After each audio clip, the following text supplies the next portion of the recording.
আছে এবং গতকাল আমরা দেখেছি যে রক্তাক্ত হয়েছে, বিভিন্ন জায়গা পুলিশ লাঠিচার্জ করেছে, ঝামেলা হয়েছে, আজও কিন্তু রাজপথে একই অশান্তির আশঙ্কা থাকছে। এই পরিবেশটাকে কিভাবে দেখছেন আপনি? না, এই পরিবেশটা এখন চলবে, এটা প্ল্যান করে করা। এবং এর পিছনে ওই এখন নতুন আইপ্যাক হয়েছে, কি প্রতীক জেন না কার আইপ্যাক, সেই আইপ্যাকের বুদ্ধি আছে।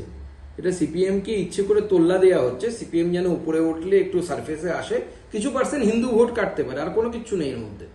ও দুপক্ষের ফিশ ফ্রাই জোট আছে, তলে তলে নেতারা সব এক, নিচের তলায় কচি কমরেডরা মার খাচ্ছে, যারা বোঝে না, যারা না মার্কসিজম বোঝে না ভারতবর্ষ বোঝে, তারাই মারটা খাচ্ছে, আর উপরের বড় কমরেডরা ফিশ ফ্রাই খাচ্ছে। দেখুন, শওকত মোল্লা ওই এলাকা থেকে তোলাবাজি করে সে এখন বড় নেতায় পরিণত হয়েছে, মস্তান গুন্ডা থেকে। একসময় সে সিপিএম করতো, এখন তৃণমূল করে তৃণমূলের বড় নেতা হয়েছে।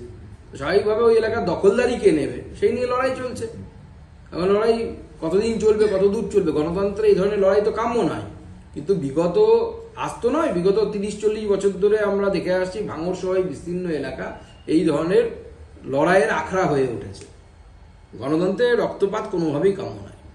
দেখুন, গোটা উত্তরবঙ্গের মানুষ, শুধু উত্তরবঙ্গ নয় পশ্চিমবঙ্গের মানুষই বিভিন্ন কেন্দ্রীয় সরকারি হসপিটাল এবং পার্শ্ববর্তী রাজ্যের হসপিটাল সুযোগ নেওয়ার জন্য, চিকিৎসার সুযোগ নেওয়ার জন্য যেতে বাধ্য হচ্ছে। উদাহরণস্বরূপ আমি বলছি, মেদিনীপুর সহ বিস্তীর্ণ এলাকা, ঝাড়গ্রাম সহ, সেখানকার মানুষ উড়িষ্যার এইমসে গিয়ে চিকিৎসা নিচ্ছে, তারা বাধ্য হচ্ছে।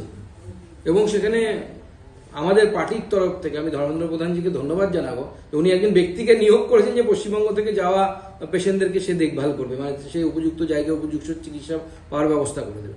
সেরকম উত্তরবঙ্গের মানুষ আসামে চলে যেতে বাধ্য হচ্ছে, কারণ উত্তরবঙ্গের এই অবহেলা, বছরের পর বছরের অবহেলার ফলে যেটা হয়েছে, উত্তরবঙ্গের হেলথ যে ইনফ্রাস্ট্রাকচার, সেই ইনফ্রাস্ট্রাকচার সম্পূর্ণভাবে নষ্ট হয়ে গেছে এবং হেলথ ইনফ্রাস্ট্রাকচার বলে কিছু নেই।